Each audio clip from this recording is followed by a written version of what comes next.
Би тодорхой юм асуух гэдэг юм л да. Нүхлэр энэ 24 оны 7 сарын 9-нд засгийн газар байгуулагдахдаа 578 зөвлөл заалттай мөрийн хөтөлбөрийг хурдтай хөгжлийн төлөөх зориг гэдэг нэртэйгээр батлаад түүнийг 11 хэмжих нэгжээр хэмжихээр тодорхойлсон. Одоо хүний хөгжлийн индекс, авилгын индекс гэдэг нийтдээ 11. За ингээд сая 6 сар засгийн газар солигдлоо шүү дээ. Ерөнхий сайд солигдоод тэгэд одоо яг манай гишүүдийн асуугаад байгаа зүйл нь жишээлбэл учрал сайд юу гэж нэхлээр төрөмж одоо байгууллагуудыг цөөлнө, татаас аваад байдаг ашиггүй газруудыг цөөлнө гэдэг юм тодорхой юмнууд хэлсэн. Гингүүд нөгөө 14 мега төслөхөд явж исэн чинь сүүлийн үед ерөнхий сайдын хилээд байгаа байр суурин дээр бол 14 мега төслөөс зарим нь ачаалбагдлаараа хоошоо ирэмблэгдэхээр харагдаад байгаа байхгүй да. Тэгэхээр бид нар нөгөө нэг одоо юм замын зураг тодорхой харах бодлогыг, засгийн бодлогыг тодорхой ойлгож иж их хурл чинь юуг нь яаж дэмжих юм, юун дээр нь бид нар өөр байр суурь, зарчмын зөрөгтэй санал гаргахын гэдгээ тодорхой болох гээд байгаа. Тэгээ их хурлын гишүүд энэ өнцгөөсөө яг тодорхой зүйл асуугаад ангууд сайд нар бол нэг субъектив хүлээж аваад байх шаардлагагүй гэж хэлэх гээд байхгүй юу? Нэг, хоёрдугаарт энэ нодлон 24 оны 11 сард бид нар 28-нд энэ их хурл нэг хүн төвтэй байх 5 тулгуурт бодлого гэдээ гаргацсан. Тэгэхээр ерөнхийдөө их хурлаас гарч байгаа бодлого болгон энэ хүн төвд үзэлтэйгээ ингээ уялдаж байна гэдэг их сүртэй нэртэй юм гаргачихгүй юу?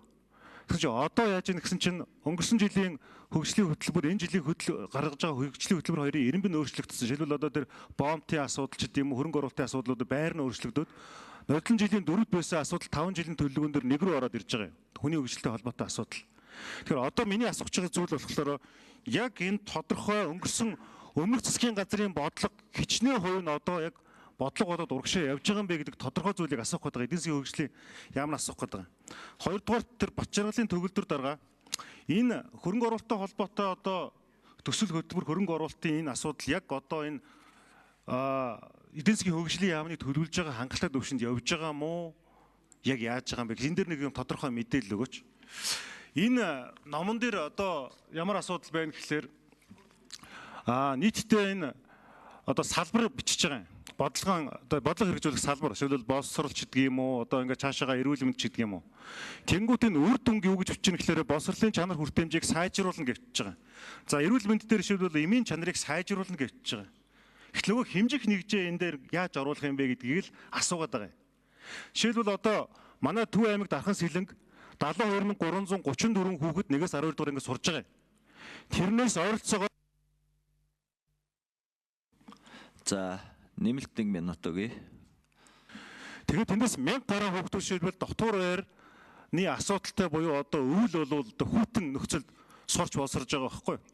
Тэгэнгүүт одоо шилбэл тэр нь улсын хурлын гишүүдээр санал болоод ирэнгүүт бид хөрөнгө оруулалтын санал тусгангууд тэр намын санал, энэ намын санал гэдэг ингээд популизмд өртчихэд байгаа байхгүй юу? Тэр бид нар бол энэ санаануудаа эдийн засгийн хөгжлийн ямар явуулдаг.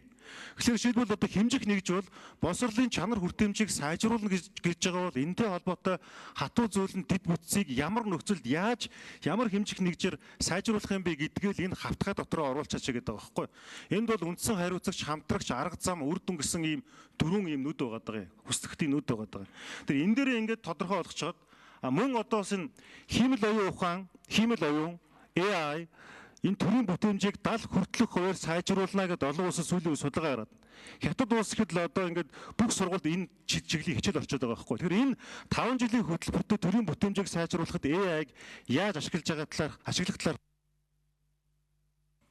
за Эрдэнэ бол гэж маш чухал асуудал хөндлөө. Өмнө нь батлагдсан одоо хэрэгжиж байгаа бодлогын бичиг баримтуудаа энэ одоо ирээдүйд хэрэгжих 26-аас 30 онд хэрэгжих бодлогын бичиг баримтууд яаж уялдаж байгаа гэж. Тэгээ 2024 онд сонгуулийн дараа ардын нам, ардсан нам, хүн нам хамтраад засгийн газар байгуулсан хурдтай хөгжлийн төлөөх зориг хэмээх одоо нэртэй мөрийн хөтөлбөр баталсан. 28 оны одоо 6 сар хүртэл 28 он дуустлын хөтөлбөр хэрэгж дууснаа. Энэ бодлогын бичиг баримттай энэ 26-аас 30 он хүртэл хэрэгжүүлэх бодлогын бичиг баримт явц цаа уялдаж байгаа. Яагаад гэвэл зөрчилдөх ёсгүй хуулиараа хөгжлийн бодлого төлөлтийн хуулиар уялдуулж нийцүүлж хийнэ гэсэн. Тийм болохоор 26-аас 28 он хүртэл бодлого маань ингээ уялдаж байгаа 29-30 он дээр нэмэгдэж байгаа. 29 онд 30 онд 28 оны сонгуульд нэр дэвшүүлэх, мөрийн хөтлөө дэвшүүлэх намууд ял сонгуулийн үр дүнгээр 29-30 оны энэ 5 жилийн үндсэн чиглэлээр тусгагдсан асуудлуудыг бүгдийг тэн дээр нэмээд өөрчлөх шаардлагатай өөрчилж байгаад одоо 32 он хүртэлх засгийн газрын үндсэн чиглэлээ 30-аас 35 оны мөрийн хөтөлбөрөөр 30-аас 35 оны нөгөө үндсэн чиглэлээ ингэж уялдуулаад явах. Ийм байдлаар өмнөхтэй болон одоо хэрэгжиж байгаатай ирээдүйд хэрэгжтэй хоорондоо уялдаатай байх асуудлыг бид нар хөгжлийн бодлого төлөвлөлтийн тухай хуулиар хийгээд өгцөө. Яг ийм байдлаар хэрэгжинэ гэлжээ. Төслүүдийн тухайд 14 мега төсөл хэрэгжинэ. 14 мега төслөөс одоогийн байдлаар Эрдэнэ мөрөнгийн усан цахилгаан станц, хил холболтын төмөр зам, газрын тос боловсруулах үйлдвэрийн төсөл зам, уран гэсэн одоо том 4 төсөл хэрэгжээд явж байгаа. Эндээс одоо ач холбогдлоороо гээд эрен бэлэгдээд ямар нэгэн байдлаар хасагдсан зүйл байхгүй хүлээгдэж байгаа төслөж яг удаашралтай явж байгаа. Удаашралтай явж байгаад ярих юм бол нөгөө сэргээгт эрчим хүчний нэг тархамал их үүсвэр нар салхины одоо эрчим хүчний томоохон төслүүд хэрэгжүүлж явах удаашралтай байна. За мөн одоо хэрлэн тоонд энэ уршаага одоо бас нөгөө хэрлэн голыг уршны ус татах, за орхон онг гэдэг одоо бас төслүүд, эгийн голын усан цахилгаан станцын төслүүд гээд энэ төслүүд бас хоёр хөрштэй ойлголцох, бодлого нэгтгэх, зөвшөлдөх одоо шаардлагатай учраас үндсэндээ нэлээд одоо бас удаашралтай байна. Үндэсний одоо хиймэл дагуул одоо бас манай их хурал дээр ирээд Францын засгийн газартай хамтарч хийнэ гэж байгаа бас жоохон гişүүд маань жоохон буруу бодлого байна гэдээ ингэсэн байгаа. Үүнээс бол нэг жоохон хойшлт саарсан байгаа. За уул нь одоо бас нэг чухал асуудал бол энэ хоёр Орос хятад хоёр улсыг олвсон тийм хоёр босоо төмөр замтай болъё гэж байгаа. Монгол улс ганцхан одоо төмөр замын коридортой Алтан булаг, Улаанбаатар замууд коридортой байгаа бол бид нэр бас бичигт чоо болсон 90 цав нөгөө талдаа болохоор нөгөө шивэ хүрэн Улаастаа хойтлын бомбны үлээ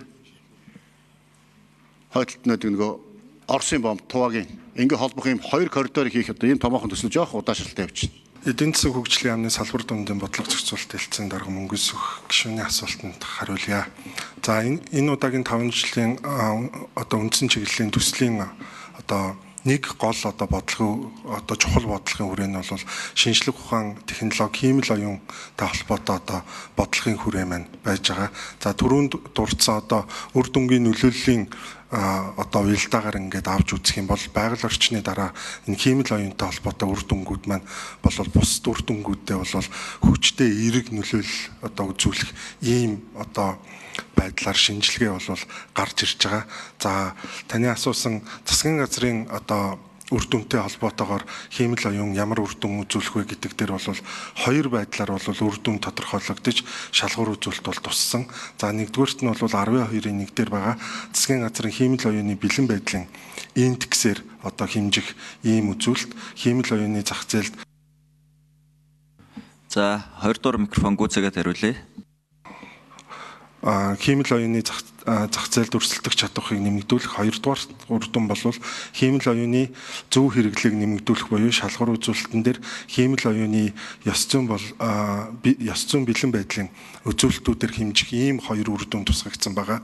За энэ үр дүнгууд дээр бол цаашлаа жилийн төлөвлөгөөн дээр бол хийгдэх төсөл аргын хэмжээ маань бол нэг бүрчлэн төлөвлөгдөөд ингээд үр дүнгууд маань хэрэгжээд ингээд явах хэрэгтэй байгаа. Өрсөлдөх чадварын хүрээлэн тайлан гаргаж байгаа. Тэгээ эднийхээс манай улсад өгөөд байгаа удаадараа өгөөд байгаа нэг том зөвлөгөөч гэх юм уу сануулга нь болохоор Монгол улсын хөгжлийг хойш нь татаж байгаа, хурдасгах боломжийг удаашруулж байгаа үндсэн 5 хүчин зүйл байгаагийн нэгт засаглал өөрөө ороод байгаа. Засаглалын одоо хүртээмж муутай, үр өгөөж муутай, данхар үргэлгэн бүтцэн өөрөө Монголын хөгжлийг удаашруулж байгаа. Эндээс хоёртон жишээлбэл одоо эрчим хүчний талбар харагдаж байгаа юм л да. Тэгэхээр өөрөөр хэлбэл энэ засаглалын үр өгөөжтэй байдал чинь шууд утгаараа нөгөө Transparency International авилгын зөвлөгөө нэртэй шууд холбогдчиход байгаа юм. Тэгэхээр аль болох одоо жишээлбэл 5 жилийн төлөвлөгөө ярьж хахад уг нь технологи 6 сарын хурдаар хөгждөг байсан. Одоо болохоор ингээд 2 сарын хурдаар AI хөгжөд байгаа учраас үүнтэйгээ л уялдуулаарай л гэж мөнгө сөхтөргаа бодлогоо уялдуулаарай л гэж хэлээд байгаа юм шүү. Дараагийн